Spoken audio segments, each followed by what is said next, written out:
Okay जी, आज हम पढ़ेंगे फैचिंग data from internet.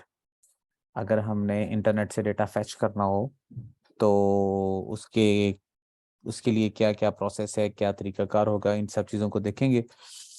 So फैचिंग data from internet,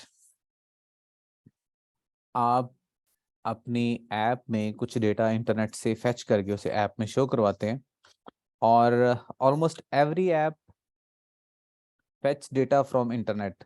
आप जितनी भी एप्स यूज करते हैं, ऑलमोस्ट सारी एप्स जो हैं वो इंटरनेट से डेटा फैच करती हैं। और रीस्टार्ट योर कंप्यूटर, एक मिनट, सिर्फ मुबर्रा सैफ आ गई जी, एक मिनट सिर्फ। जैसे फेसबुक है, तो जो फेसबुक है वो अपना सारा डेटा फैच करती है इंटरनेट से और आपको दिखाती है। खैर, an app contains only UI and the logic to handle data fetched from server। आपके पास जो एप्स होती हैं, उन एप्स में सिर्फ यूजर इंटरफेस होता है, सिर्फ जो डिजाइन होता है सिर्फ वो होता है। ठीक है, फिर उसके अंदर जो कंटेंट होगा, जो डेटा होगा, वो कहाँ से आएगा? वो सारे का सारा बैक एंड से किसी इंटरनेट सर्विस से आ रहा होता है। अगर मैं आपको मिसाल के तौर पे एक ऐप दिखाऊं, कुछ दिन पहले मैंने बनाई थी यहाँ पर, ये रही। अभी ज़रा ये 2 मिनट लेगा लोड होने में। यहाँ पे लिखा है जी, तमाम एप्स जो हैं उनका वो सब की सब, almost all apps fetch data from internet. जो हमारी एप्स हैं उनमें क्या होता है कि सिर्फ यूज़र इंटरफेस होता है और लॉजिक होता है उस डेटा को हैंडल करने के लिए जो इंटरनेट से फेच हुआ है। ठीक है, मिसाल के तौर पे फेसबुक, फेसबुक की जो फीड है, मूवीज है और जितना भी कंटेंट है, ये सारे का सारा एक सर्वर से फेच किया जाता है और वो फिर ऐप के अंदर डिस्प्ले हो जाता है। और ऐप के अंदर, ऐप के कोड में क्या होता है, सिर्फ विजुअल डिजाइन होता है फॉर दैट डेटा, उस डेटा के लिए।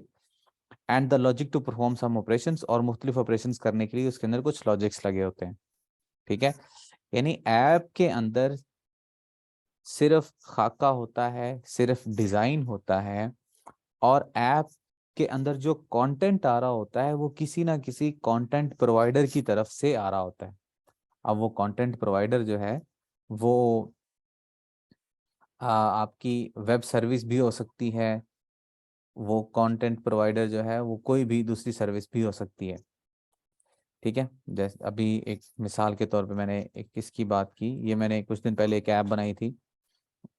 इसमें आप देखें कि यहाँ पर क्या है जी, यूज़र नेम है, पासवर्ड है और आगे जना मेंबर्स की लिस्ट आ गई। जब मेंबर्स पे क्लिक करेंगे तो ये मेंबर्स की लिस्ट आ जाएगी। मेंबर्स की लिस्ट ऐप के अंदर नहीं है। ऐप के अंदर क्या है? ऐप के अंदर सिर्फ और सिर्फ ये डिजाइन है, ये सिर्फ एक आइटम मैंने बनाई हुई है, ये एक खाका इसके अंदर मौजूद है, कुछ डेटा नहीं है।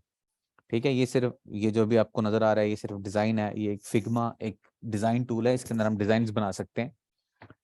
जो हमारी एप्स होंगी उनके अंदर सिर्फ खाका होगा, सिर्फ डिजाइन होगा। ठीक है, इसी तरह जब हम इस रिसीविंग पे क्लिक करेंगे तो जिन जिन लोगों ने पैसे दिए होंगे उनकी लिस्ट यहाँ पर आ जाएगी।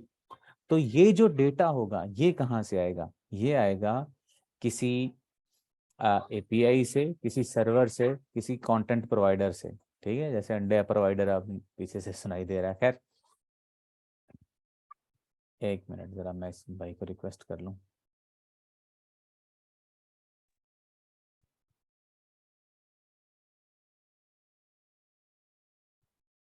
अच्छा जी, मैं ये कह रहा हूँ कि जो हमारी एप्स होती हैं उनमें सिर्फ खाका होता है, सिर्फ विजुअल डिजाइन्स होते हैं। उसके अंदर जो कंटेंट होगा, जो डेटा होगा, वो किसी सर्वर से फेच किया जाएगा।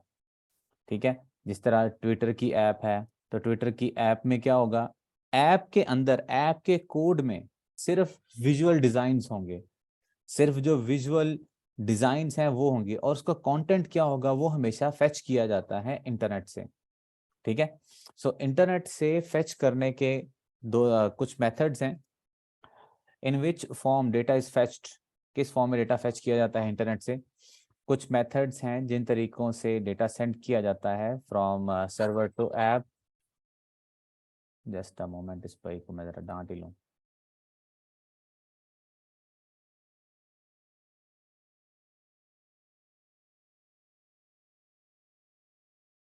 सॉरी। सो कुछ मेथड्स हैं जिन मेथड्स को यूज करते हुए हम डेटा इंटरनेट से फेच करते हैं, जैसा कि जेसन है, JavaScript object notation, BSON binary script object notation, YAML, TOML, CSON, CSV, XML। ये कुछ मेथड्स हैं जिन मेथड से आप डेटा भेजते हैं सर्वर से ऐप की तरफ। ठीक है, जेसन इनमें से सबसे ज़्यादा इस्तेमाल किया जाता है। सो ये कुछ मेथड्स हैं जिनको यूज़ करते हुए हम डेटा को फेच फेच करते हैं फ्रॉम सर्वर। इनमें से किसी एक मेथड को भी फॉलो किया जा सकता है। सो इसके स्टेप्स क्या होंगे? स्टेप्स इसके ये होंगे, लेकिन सॉरी, इससे पहले what is required to fetch data from internet server, from server. सबसे पहले डेफिनेटली इंटरनेट चाहिए। आपकी ऐप या आपका फ़ोन जो है, वो आपकी डिवाइस जो है, वो इंटरनेट से कनेक्ट होनी चाहिए। उसके बाद URL to get data from, आपको एक URL चाहिए जहां से आप डेटा को फेच करेंगे। उसके बाद एक पोजो क्लास, मतलब पोजो क्लास क्या होगी कि जिस तरह का आप डेटा फेच कर रहे हैं उसके इक्विवेलेंट या उस जैसी एक आपको जावा की क्लास चाहिए होगी, जिससे आप वो डेटा जो आपको सर्वर से मिल रहा है उसे कन्वर्ट करेंगे और जावा के अंदर उसे एज जावा क्लास उसे इस्तेमाल कर सकेंगे। ठीक है। और उसके बाद a library which makes HTTP request, आपको एक लाइब्रेरी चाहिए जो HTTP की रिक्वेस्ट करेगी या उसे इंटरनेट से डेटा को फेच करेगी। सो HTTP रिक्वेस्ट क्या है? इंटरनेट से डेटा को फेच करना, इसे हम HTTP रिक्वेस्ट भी कहते हैं। ठीक है। सो इसके स्टेप्स क्या होंगे? Number 1, install library in your project. आप अपने प्रोजेक्ट के अंदर कोई लाइब्रेरी इंस्टॉल करेंगे, उस लाइब्रेरी को जो इंटरनेट से डेटा फेच करने में आपकी हेल्प करेगी। सो जो कि okay HTTP, Retrofit, Volley and many more, और बहुत सी भी हैं, लेकिन इनमें सबसे ज़्यादा कौन सी इस्तेमाल की जाती है ये नहीं कहा जा सकता। कुछ लोगों को रेट्रोफिट इजी लगता है, कुछ को HTTP, ओके HTTP इजी लगता है, कुछ को वॉली, कुछ को कोई और अच्छी लगती होगी। So whatever you are familiar with और whatever you feel easy in, आप उसे यूज़ कर सकते हैं। पर्सनली मुझे ओके HTTP मुनासिब लगता है, इजी टू अंडरस्टैंड है, सिंपल इसका सारा प्रोसेस है। उसके बाद क्रिएट अ लाइब्रेरी ऑब्जेक्ट, आप उस लाइब्रेरी का एक ऑब्जेक्ट बनाएंगे और sorry pass URL from where data will be fetched, आप उस ऑब्जेक्ट को वो URL देंगे जिस URL से हमने डेटा को फेच करना है। उसके बाद आप रिस्पॉन्स करेंगे, रिस्पॉन्स के लिए वेट करेंगे। रिस्पॉन्स के लिए वेट करने से मतलब ये है कि जब आप इंटरनेट से डेटा फेच कर रहे होंगे तो नेक्स्ट पर्सन का जो इंटरनेट है वो फास्ट भी हो सकता है, वो स्लो भी हो सकता है, वो बहुत स्लो भी हो सकता है। ठीक है, आप जानते हैं कि इंटरनेट कभी कभी बहुत अच्छा चलता है, कभी स्लो भी चलता है। तो हमें उसके लिए वेट करना पड़ेगा हर सूरत में, चाहे इंटरनेट अगले के पास फास्ट है या स्लो है, तो हमें हर चीज़ को ज़हन में रख के चलेंगे कि अगले के पास, जो हमारा यूज़र है उसके पास जो इंटरनेट की स्पीड है वो स्लो भी हो सकती है। तो हम उसे वो URL देंगे, उसके बाद हम क्या करेंगे? वेट करेंगे जब तक वहाँ से रिस्पॉन्स नहीं आ जाता। जब रिस्पॉन्स आ जाएगा तो हमारे पास दो चीज़ें आएंगी। हमारे पास एरर भी हो सकता है, हमारे पास उसका एक प्रॉपर रिस्पॉन्स भी हो सकता है। एरर से और रिस्पॉन्स से यहाँ पर क्या मतलब है? रिस्पॉन्स से मतलब ये है कि आपने जिस URL पर डेटा हिट, जो आपने URL उसे दिया, जिस डेटा को आपने, जिस URL को आपने हिट किया डेटा गेट करने के लिए, वहां से डेटा प्रॉपरली आपको मिला तो वो क्या कहलाएगा? रिस्पॉन्स। लेकिन अगर किसी वजह से आप कि रिक्वेस्ट उस यूआरएल तक नहीं पहुंच सके। मसलन जिस सर्वर पर आप रिक्वेस्ट भेजना चाह रहे हैं वो सर्वर बंद हो सकता है, या जो आपने एड्रेस लिखा है वो एड्रेस इनकम्प्लीट हो सकता है, या कोई भी और वजह हो सकती है कि उस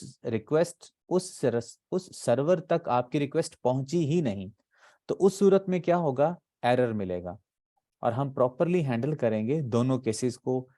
हम एरर को भी हैंडल करेंगे और रिस्पॉन्स को भी हैंडल करेंगे, ताकि हमारी ऐप क्रैश ना हो, जो हमारा यूजर है उसे एक प्रॉपर फीडबैक मिलता रहे कि जो ऐप है वो सही काम कर रही है या नहीं। ठीक है जी। उसके बाद हम क्या करेंगे, जो हमें रिस्पॉन्स मिला है उसे अपनी पोजो क्लास के अंदर कन्वर्ट करेंगे और नेक्स्ट उसे जिस तरह भी हम इस्तेमाल करना चाहें इस्तेमाल कर लेंगे। ठीक है जी। सो एक बार फिर समझें, बल्कि मैं ज़रा इसे रिवाइज कर देता हूँ इस सारे प्रोसेस को। फेचिंग डेटा फ्रॉम इंटरनेट से क्या मतलब है कि हमारी जितनी भी ऐप्स हैं वो सारी की सारी इंटरनेट से डेटा को फेच करती हैं और उस डेटा को लाके ऐप्स में शो करवाती हैं। ठीक है। जैसा कि फेसबुक है, फेसबुक के अंदर जो मूवीज़ हैं, कंटेंट्स है, जो भी आपको कमेंट्स वगैरह मिल रहे होते हैं, वो सारे के सारे एक बैकएंड सर्वर के ऊपर पड़े हुए हैं, और जब ऐप रिक्वेस्ट करती है तो उसे वो सारा कंटेंट वहां से मिलता है जो ऐप के अंदर लोड होता है। ऐप के अंदर खुद ऐप में सिर्फ विजुअल डिजाइन्स होते हैं, सिर्फ खाका होता है कि इस जगह पर फलां डेटा आकर शो होगा। ठीक है। और वो डेटा कहाँ से आएगा, वो किसी भी कंटेंट प्रोवाइडर से, आज की मिसाल में हम इंटरनेट ले रहे हैं तो इंटरनेट से वो डेटा आएगा और वो डेटा इस खाके के अंदर यहाँ पर आकर शो हो जाएगा। ठीक है जी। किस फॉर्म में हम डेटा को फेच कर सकते हैं, JSON, BSON, YAML, TOML, CSON, CSV, XML, इनमें से कोई भी, और बहुत से मेथड्स, और कोई मेथड भी हो सकता है, इनमें से किसी एक मेथड को यूज करते हुए हम डेटा को फेच कर सकते हैं सर्वर से। और जेसन इनमें से ज्यादा यूज किया जाता है। हमें क्या क्या चीज़ें चाहिए जी, हमें इंटरनेट चाहिए डेफिनेटली, अगर हमें इंटरनेट से डेटा फेच करना है तो हमें इंटरनेट चाहिए, और एक यूआरएल चाहिए जहां से हमने डेटा गेट करना है। पोजो क्लास चाहिए, वो क्लास के जो हमें डेटा मिला है इस क्लास में हम कन्वर्ट करेंगे और उसे इस्तेमाल कर सकेंगे। और उसके बाद हमें एक लाइब्रेरी चाहिए जो कि HTTP कॉल्स को, रिक्वेस्ट्स को एग्जीक्यूट करेगी। अच्छा, यहाँ पर एक चीज बताता जाऊँ, बाज़ औक़ात आप देखेंगे HTTP रिक्वेस्ट करेगी, बाज़ औक़ात आप सुनेंगे HTTP कॉल्स करेगी, बाज़ औक़ात आप सुनेंगे API कॉल करेगी। API या HTTP कॉल्स या HTTP रिक्वेस्ट, ये तीनों एक ही चीजें हैं। क्या इन तीनों का मतलब ये है कि आप किसी थर्ड सोर्स से, किसी तीसरी जगह से आप डेटा गेट कर रहे हैं। ठीक है। सो इसके अलावा स्टेप्स क्या होंगे जी, हम एक लाइब्रेरी इंस्टॉल करें, और उधर जाके मम्मा की पिक्चर, अच्छा पिक्चर बन गई है, चलो जाओ, पिक्चर बनाने आया है छोटा। खैर, आप क्या करेंगे, एक लाइब्रेरी इंस्टॉल करेंगे। लाइब्रेरी कौन सी इंस्टॉल करेंगे, ओके, HTTP, रेट्रोफिट, वॉली, और बहुत सी हैं, इनमें से जो आपको इजी लगे। फिर आप एक लाइब्रेरी का ऑब्जेक्ट बनाएंगे और एक यूआरएल पास करेंगे, फिर वेट करेंगे रिस्पॉन्स के लिए, और एरर और रिस्पॉन्स दोनों चीज़ों को हैंडल करेंगे। और उसके बाद जो आपको क्लास मिली है, जो आपको रिस्पॉन्स मिला है, उसे जावा के अंदर कन्वर्ट करेंगे, जावा क्लास में, पोजो क्लास में कन्वर्ट करेंगे, और उसे नेक्स्ट जावा क्लास को आप अपने पास यूज कर लेंगे। ठीक है जी। ये सारे स्टेप्स होंगे। अब हम इन्हें जरा एक नज़र प्रैक्टिकली देखते हैं। मैंने यहाँ पे किया न्यू न्यू प्रोजेक्ट, और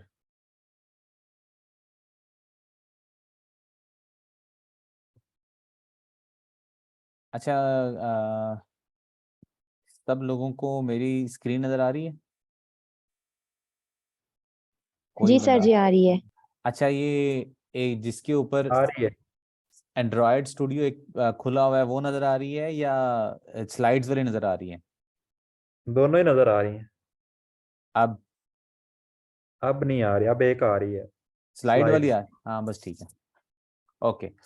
मैंने एम्प्टी एक्टिविटी, एक नया प्रोजेक्ट बना, प्रोजेक्ट के लिए एम्प्टी एक्टिविटी लिया और इसे यहाँ पर किया नेक्स्ट, और यहाँ पर लिखेंगे जनाब हम HTTP एग्जाम्पल, और इसे जावा क्लास है, और बाकी सब आप समझते हैं। तो वो लाइब्रेरी जो हम तो हमारे स्टेप्स क्या थे जी, हमें क्या क्या चाहिए। सबसे पहले हमें इंटरनेट चाहिए, तो अज्यूम कर रहे हैं कि जनाब इस वक्त हमारे पास इंटरनेट कनेक्टेड है। उसके बाद हमें एक यूआरएल चाहिए जहां से हमने डेटा को फेच करना है। तो ये क्या चीज़ है, अच्छा देखिए, एक यूआरएल हमें चाहिए जहां से हम डेटा फेच करेंगे। उसके लिए क्या होगा कि आप जिस टीम में काम कर रहे होंगे वहां पर आपको एक यूआरएल मिलेगा कि इस यूआरएल से आप फलां डेटा फेच कर सकते हैं।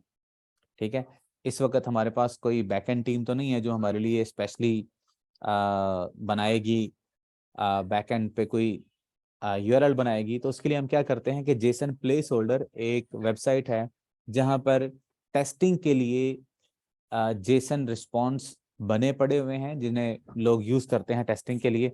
बाहर जाके बात, चलो भागो।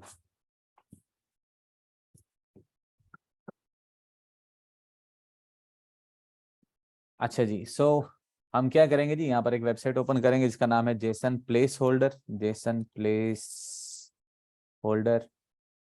और इसमें से ये मेन वेबसाइट है जिसके अंदर कुछ यूआरएल्स पड़े हुए हैं जिन्हें हम यूज़ कर सकते हैं।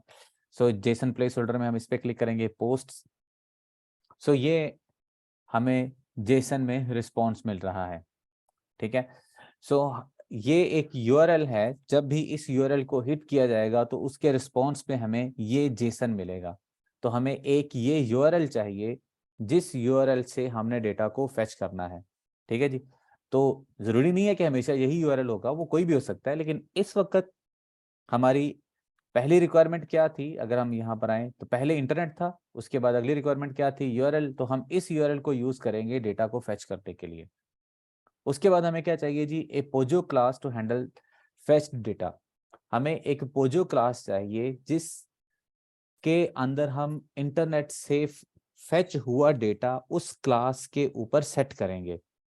ठीक है, और उस क्लास में क्या चीजें होंगी, उस क्लास के अंदर वेरिएबल्स, जिस तरह का हमें रिस्पॉन्स मिल रहा है उसी तरह के वेरिएबल्स हम इस क्लास के अंदर बनाएंगे। फिर समझें, बड़ी लंबी बात हो गई। हमें एक पोजो क्लास चाहिए जिसके अंदर वेरिएबल्स उसी तरह के होंगे जिस तरह का रिस्पॉन्स हमें यूआरएल से मिल रहा है। इस यूआरएल में अगर हम आए तो यहाँ पर हमें एक मिल रहा है यूजर आईडी, आईडी, टाइटल और बॉडी। तो ये चार हमें वेरिएबल्स मिल रहे हैं। आप जानते हैं कि ये की है, ये वैल्यू है, ये की है, ये वैल्यू है। तो हम क्या करेंगे जी, यहाँ पर अपने सिस्टम में आते हैं, एंड्रॉयड स्टूडियो में आए, तो यहाँ पर आके हमने क्या किया, राइट क्लिक करके न्यू जावा क्लास और इसका नाम रखा पोस्ट्स।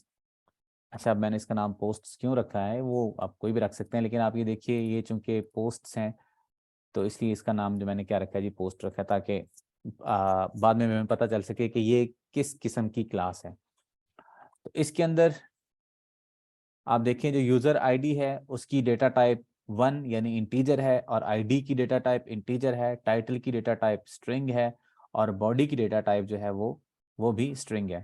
तो इसी तरह मैंने यहाँ पर एक बनाया, private user ID, private int user ID, private int ID, private title, sorry private string title, और स्ट्रिंग का एस होगा कैपिटल, इस तरह प्राइवेट स्ट्रिंग बॉडी। ठीक है जी, और इसके बाद हम यहाँ पर आल्ट एंटर दबाएंगे और इसका एक कंस्ट्रक्टर बना लेंगे, और उस कंस्ट्रक्टर के अंदर हम ये चारों पास कर देंगे, और इसी तरह यहाँ पर एक पब्लिक पोस्ट एक खाली कंस्ट्रक्टर भी बना लेंगे ताकि हम इसे इस्तेमाल कर सकें। उसके बाद हम आल्ट एंटर करेंगे और गेटर्स एंड सेटर्स, और गेटर्स एंड सेटर्स के लिए भी हम ये तीनों चारों वेरिएबल्स को सेलेक्ट करेंगे। तो ये हमारी बन गई जी, पोजो क्लास बन गई। ठीक है, सो हमारी पहली रिक्वायरमेंट क्या जी, इंटरनेट हमारे पास है। उसके बाद हमें एक यूआरएल चाहिए, वो यूआरएल हमारे पास आ गया कि हम इस यूआरएल से डेटा को फेच करेंगे। और उसके बाद हमें क्या चाहिए जी, हमें एक पोजो क्लास चाहिए जिसके अंदर हम जेसन से आया डेटा उसके ऊपर सेट करेंगे और उसे इस्तेमाल कर सकेंगे अपने किसी भी यूज में जहां पर भी हम करना चाहते हैं। उसके बाद हमें क्या चाहिए जी, हमें एक लाइब्रेरी चाहिए जिस लाइब्रेरी की मदद से हम HTTP कॉल करेंगे। अच्छा, अब सवाल ये है कि लाइब्रेरी क्या होता है। लाइब्रेरी ये है, अगर आप लाइब्रेरी यूज ना करें तो क्या होगा। देखिए, जावा के अंदर इंटरनेट से डेटा फेच करने की कोडिंग और कैपेबिलिटी मौजूद है, लेकिन अगर आप एक्चुअल जावा के मेथड को यूज करेंगे तो वो बहुत कॉम्प्लेक्स है। उसमें आपको बहुत ज़्यादा कोड लिखना पड़ेगा, उसके अंदर आपको थ्रेड हैंडल करनी पड़ेगी, उसके अंदर आपको वेट हैंडल करना पड़ेगा, और उसके अंदर बहुत से कॉम्प्लेक्स काम जो हैं वो आपको सेट करने पड़ते हैं।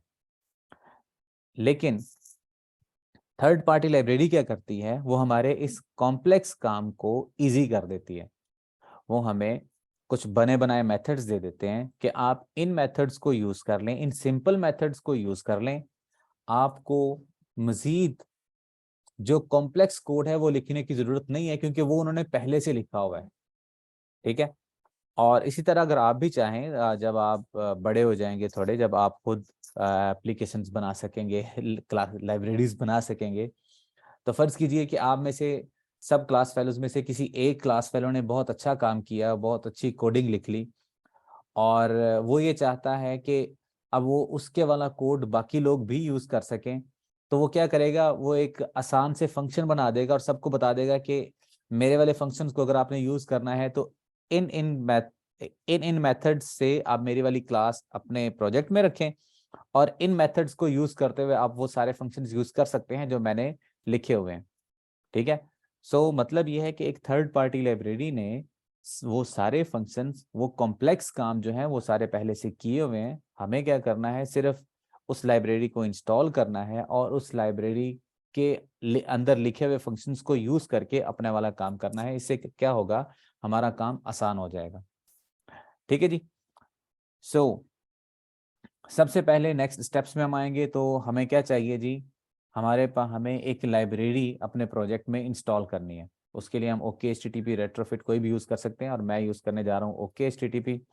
तो आप यहाँ पर लिखेंगे OKHTTP गूगल में, तो आपको सबसे पहले ये मिलेगा square.OKHTTP। तो इसके अंदर ये आपको सारी चीज़ें मिलेंगी कि ये बड़ा आसान काम है, ये इन्होंने अपनी कुछ तारीफ़ें वगैरह भी की होंगी।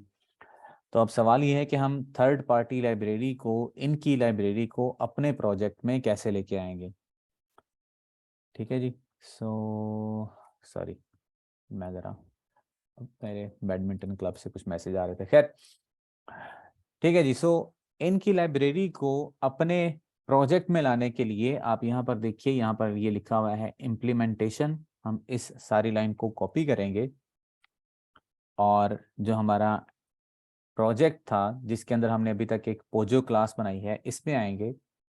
इसके अंदर आप देखिए यहाँ पर एक है ग्रेडल स्क्रिप्ट्स। तो यहाँ से याद रखिएगा, यहाँ पर अपने प्रोजेक्ट सेलेक्ट करेंगे तो ये बहुत सी चीज़ें होंगी। यहाँ पर अपने प्रोजेक्ट नहीं बल्कि एंड्रॉयड को सिलेक्ट करना है, तो फिर आपको ये व्यू मिलेगा। इसके अंदर है ग्रेडल स्क्रिप्ट्स, और उसके अंदर बिल्ड ग्रेडल सेकंड नंबर पर जो फाइल है जिसके आगे मॉड्यूल लिखा हुआ है, इसे आपने ओपन करना है। और इसके अंदर नीचे आप आए तो यहाँ पर आप देखें कुछ वैसी ही चीज़ यहाँ पर भी लिखी हुई है, इम्प्लीमेंटेशन एंड्रॉयड, और ये वो चीज़ जो भी चीज़ें हैं। जितनी भी थर्ड पार्टी लाइब्रेरीज होंगी उन्हें इंस्टॉल आप यहाँ पे आके करते हैं। कैसे करेंगे कि वो लाइन जो हमने वहाँ से कॉपी की है वो यहाँ पेस्ट करेंगे, और यहाँ पर हम ये वाला मेथड यूज़ करेंगे, उसकी जो ब्रैकेट्स थी वो रिमूव कर देंगे। तो यहाँ पे हमने लिखा इम्प्लीमेंटेशन और आगे हमने OKHTTP क्लास लिखी। आमतौर पर ये पहले उसका एड्रेस होता है और कॉलम्स के बाद उसका वर्जन नंबर होता है कि किस नंबर वर्जन नंबर की लाइब्रेरी आप इंस्टॉल कर रहे हैं। ये लिखने के बाद आपने इस सिंक नाउ पर क्लिक करना है और थोड़ा वेट करेंगे। आप ये देखिए यहाँ पर ही बड़ी जल्दी हो गया, शायद मेरा इंटरनेट आज फास्ट चल रहा है। जब आपने इस सिंक नाउ पे क्लिक करेंगे तो यहाँ पर आप देखेंगे कि सिस्टम ने कुछ प्रोसेस किया और इस लाइब्रेरी को उसने डाउनलोड कर लिया, डाउनलोड करके इस प्रोजेक्ट का हिस्सा बना दिया। अब हम इस प्रोजेक्ट के अंदर, इस प्रोजेक्ट को कहने से मतलब ये है कि ऐसा नहीं होगा कि आप अब इस एंड्रॉयड स्टूडियो में कोई और प्रोजेक्ट बनाएंगे तो उसमें भी इसे इस्तेमाल कर सकेंगे, नहीं। अगर उसमें इस्तेमाल करना है तो वहां पर जाकर आपको ये लाइन दोबारा फिर लिखनी पड़ेगी। अभी के लिए ये सिर्फ इसी प्रोजेक्ट का हिस्सा बना है, ठीक है जी। सो अब चूंकि हम इंटरनेट इस्तेमाल करने जा रहे हैं और हम पहले पढ़ चुके हैं कि जब भी हमने कोई एक्सटर्नल चीज इस्तेमाल करनी होगी तो पहले उसकी परमिशन हमें मैनिफेस्ट के अंदर लिखनी पड़ेगी। तो शायद मुझे स्टेप्स में सबसे पहले ये लिखना चाहिए था। सो एंड्रॉयड मैनिफेस्ट में जाएंगे, यहाँ पर हम एप्लीकेशन टैग से पहले लिखेंगे यूजेस परमिशन और यहाँ पर लिखेंगे इंटरनेट, ठीक है जी। सो ये एक बहुत ज़रूरी चीज़ है। अगर आप ये चीज़ नहीं लिखेंगे तो आपकी ऐप इंटरनेट, आपकी ऐप को ऑपरेटिंग सिस्टम इजाज़त नहीं देगा कि वो इंटरनेट पर डेटा भेज सके, ठीक है जी। सो ये आपने एक परमिशन लिखी कि आपकी ऐप जो है वो इंटरनेट पर डेटा भेजना या रिसीव करना चाहती है। उसके बाद आप आएंगे मेन एक्टिविटी में, ठीक है जी। सो अब ज़रा अगर स्लाइड्स में जाएं तो यहाँ पर हमने सबसे पहले क्या करना है जी, हमने लाइब्रेरी को इंस्टॉल करना है, तो वो हमने कर ली। उसके बाद हमने क्या करना है जी, क्रिएट लाइब्रेरी ऑब्जेक्ट। इस लाइब्रेरी का हम एक ऑब्जेक्ट बनाएंगे। सो यहाँ पे हमने इसका नाम लिखा प्राइवेट फाइनल, आप कोई भी रखना चाहें तो यहाँ पर आप उस लाइब्रेरी का नाम लिखेंगे ओके HTTP क्लाइंट, और उसका नाम client equal new okay HTTP client. सो ये क्या हुआ जी, हमने एक वेरिएबल बना लिया। नेक्स्ट अब हमने क्या करना है, यहाँ पर हम एक फंक्शन बना लेते हैं गेट वेब डेटा। एक मिनट जी, जरा मेरी ज़ौजा मोहतरमा तशरीफ ला रही हैं। काम कर लिया? नहीं बगू, नहीं जी, छोटू आया था इंटरनेट का पासवर्ड लेने। अच्छा जी खैर, सो यहाँ मैंने एक फंक्शन लिखा और उस फंक्शन को यहाँ पर मैंने डिफाइन किया गेट वेब डेटा। और अब इस फंक्शन के अंदर हम जो भी अपना काम करना है डेटा को फेच करने का, वो सारे का सारा हम इसके अंदर करेंगे। तो वो ज़रूरी नहीं है कि आप एक फंक्शन के अंदर ही करें।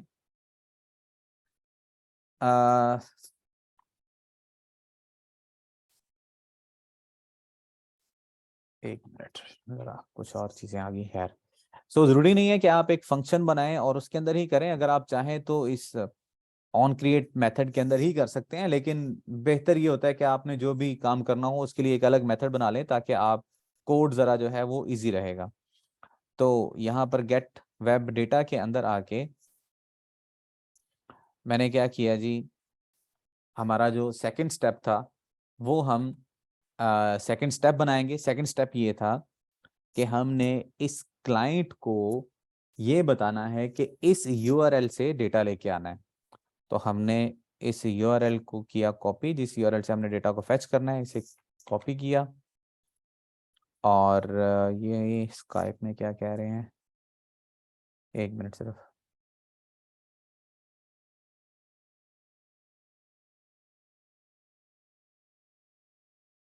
ज़रा 2 मिनट वेट प्लीज़।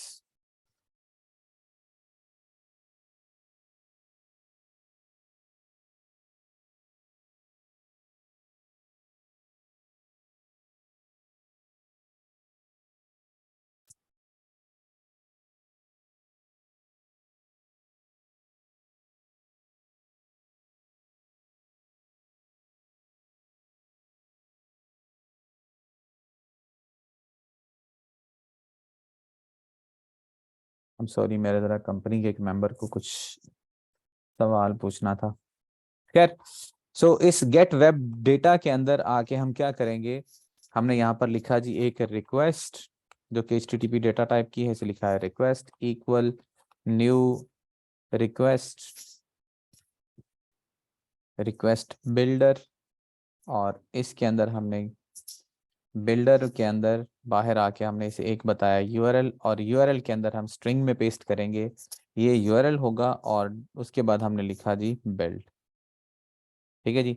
सो ये एक रिक्वेस्ट बिल्डर है जो रिक्वेस्ट को बिल्ड करता है, यानी कि इस यूआरएल के साथ कुछ एक्स्ट्रा हेडर्स भी चाहिए होते हैं, वो सारे के सारे हेडर्स ये रिक्वेस्ट बिल्डर जो है वो सेट करेगा। और उसके बाद हम क्या करेंगे, ये जो हमारा क्लाइंट है, जो हमने ये वेरिएबल बनाया है ये वाला, इस वेरिएबल को हमने कहा क्लाइंट डॉट न्यू कॉल, और इसे हमने रिक्वेस्ट पास की डॉट इन क्यू, और उसके आगे कॉल बैक। अच्छा, मैं इसे लिखने से पहले आपको एक चीज समझाऊं, ये इन क्यू और कॉल बैक से क्या मतलब है।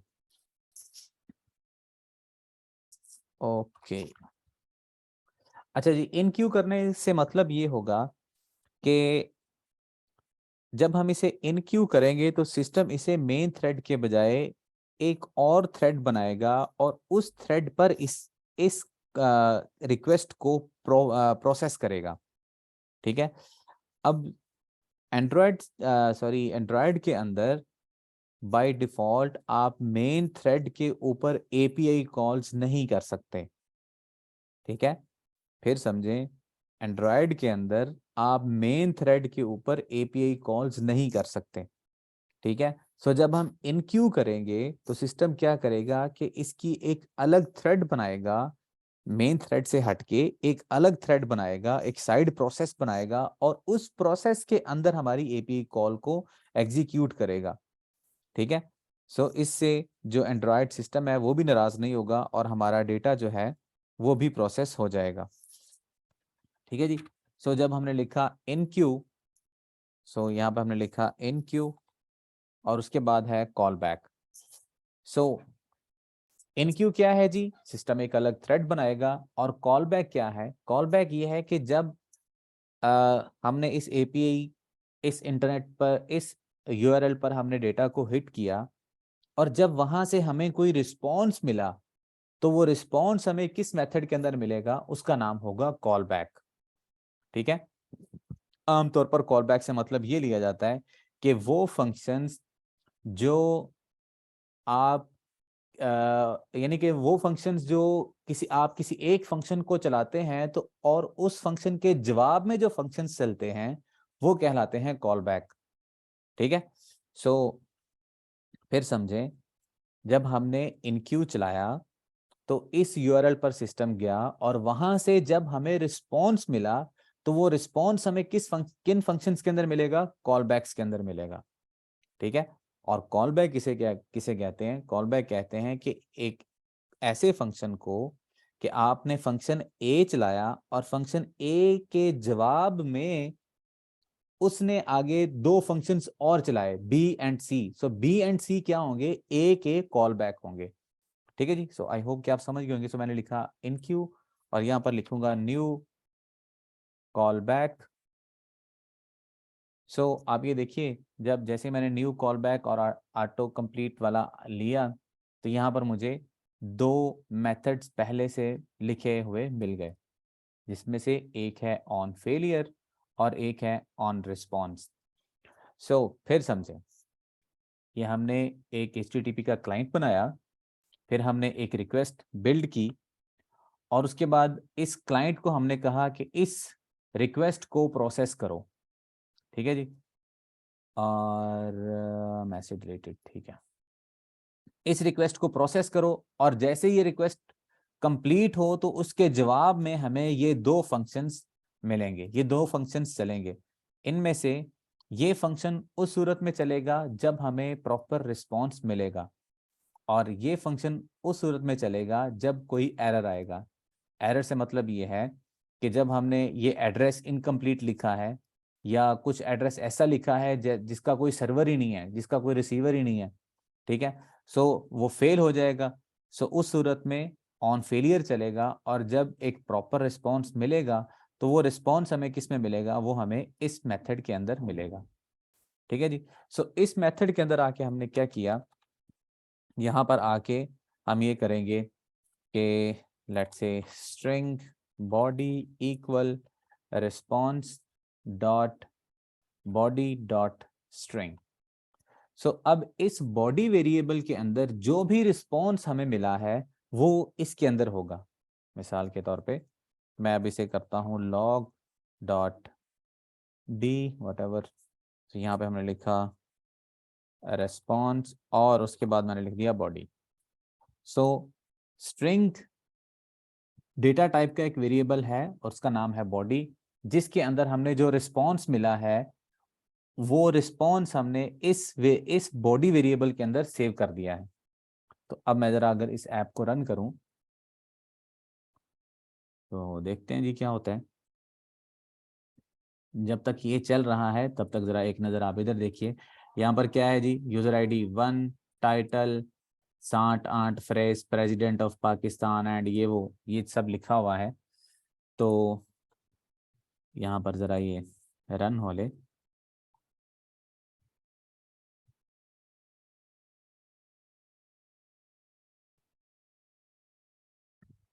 It is installing. सो इस रन पे करते हैं क्लिक। वेट करो यार। अब ये देखें यहाँ पर ये रिस्पॉन्स हमें यहाँ पर लॉग के अंदर मिल चुका है। ठीक है जी। सो इस मेथड से अभी तक हमने क्या किया है कि इस यूआरएल में यहाँ पर ये देखिए ये सब आ रहा है।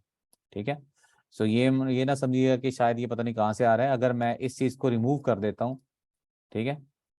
सो इस फर्ज कीजिए मैंने इसे किया रिमूव, और अब अगर इसे रन करता हूँ दोबारा और रन में हम आते हैं तो आप देखें कि अब यहाँ पर कोई वो चीज़ हमें नहीं मिल रही। ठीक है। सो वो देखिए कुछ और सिस्टम के अपने जो लॉग्स हैं वो तो आ रहे हैं, लेकिन जो रिस्पॉन्स था जो पहले प्रिंट हो रहा था वो नहीं आ रहा। ठीक है जी। सो लेक्चर का टाइम काफ़ी हो रहा है। बाकी लेक्चर जो है वो सुबह इंशाल्लाह 9 बजे कंटिन्यू करेंगे। सुबह इंशाल्लाह हर सूरत में हो जाएगा, जिसके अंदर हम इस चीज़ को बाकी मज़ीद प्रोसेस करेंगे कि अगर हम जो डेटा हमने फेच किया है उसे हम यहाँ पर रिसाइकलर व्यू में शो करवाना चाहते हैं तो उसके लिए क्या प्रोसेस करेंगे। अभी के लिए आप ये समझिए कि इस बॉडी वेरिएबल के अंदर जो हमने इसे यूआरएल दिया था उस यूआरएल से डेटा आ रहा है, और यहाँ पर अगर हम उसे लॉक करते हैं तो यहाँ पर प्रिंट भी होता है। मिसाल के तौर पे अगर मैं यहाँ पर जाता हूँ जेसन प्लेस होल्डर्स में, और यहाँ पर आप देखिए यहाँ पर ये कमेंट्स है। सो अगर मैं इस यूआरएल को ओपन करता हूँ तो इसके अंदर आप देखिए ये कुछ और किस्म का डेटा है जिसके अंदर ईमेल और बॉडी भी है। तो अब मैंने अगर ये यूआरएल कॉपी किया और इस जगह पर नया यूआरएल लिख देता हूँ या पेस्ट और सेव करके इसे करते हैं रन, तो आप जा सकते हैं भाई। तो आप ये देखिए ये इसके अंदर ईमेल और बाकी पोस्ट आईडी और ये चीज़ें, अब नया रिस्पॉन्स भी आ रहा है। ठीक है। इस सूरत में हमारे पास एक मसला आ गया कि अब हमारा रिस्पॉन्स और हमारी क्लास दोनों डिफरेंट है, इसलिए हम इस नए वाले को यूज़ नहीं करेंगे बल्कि पोस्ट्स वाले को यूज़ करेंगे।